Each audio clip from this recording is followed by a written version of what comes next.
moi, ce qui me plaisait vraiment, c'était l'économie du développement. Donc évidemment, on avait traité le microcrédit et on avait traité ça de manière très académique, voilà, très théorique, avec les bons côtés, les mauvais côtés. Mais je voulais moi aussi avoir une expérience plus personnelle du microcrédit. Donc l'année dernière, en début d'année, j'avais déjà commencé à regarder des projets, notamment sur Kickstarter, tout ça, lancer des entrepreneurs, tout ça. Mais ça m'intéressait pas mal, mais je trouvais que bon, le développement, ça avait plus de sens, et particulièrement, moi, je trouvais qu'au XXIe siècle, voilà, l'économie de développement, c'était le grand défi du XXIe siècle. Donc du coup, tout de suite, quand j'ai vu l'événement The Rise, ça m'a parlé, quoi.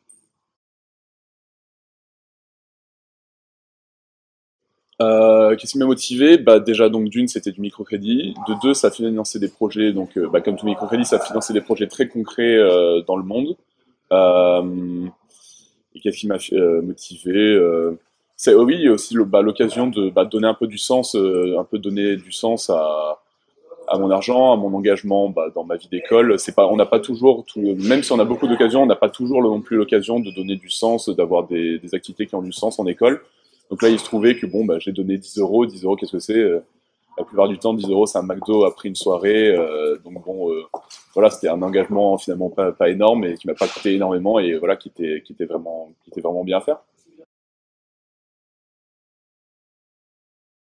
Il y avait pas mal de projets qui étaient disponibles. Moi, j'avais pas mal hésité entre deux. Alors un, donc j'ai un peu oublié, c'était quelqu'un qui élevait un troupeau de buffles, il me semble, en Afrique. Et enfin, c'était juste l'aspect viande qui m'avait plu. Enfin bon, c'est un peu accessoire. Mais sinon, moi, j'ai financé Nelly au Nicaragua, qui lançait une bibliothèque. J'ai un peu suivi pendant l'année. Elle a donc bien réussi. Donc j'ai été remboursé. Elle a mené à terme son projet. Et donc elle a lancé sa bibliothèque. Donc voilà, j'en suis très heureux. Cette année, alors, il se trouve que j'ai la possibilité avec Babylone de réinvestir en fait mon argent sans. Je peux soit donc le récupérer, soit le réinvestir directement. Étant donné que bon, j'en ai pas trop besoin cette année. Enfin là concrètement, j'en ai pas besoin là maintenant. Ça me manquera pas vraiment si je le réinvestis. Donc évidemment, ça me paraît, oui, ça me paraît un bon investissement, enfin un moindre coût. Et évidemment que je pense que je le referai. Il y aura toujours, l'année dernière, il y avait beaucoup de projets disponibles et j'en ai choisi un, mais en soi, il y en avait une dizaine qui me plaisaient. Donc, on va très bien réinvestir cette année. Ouais.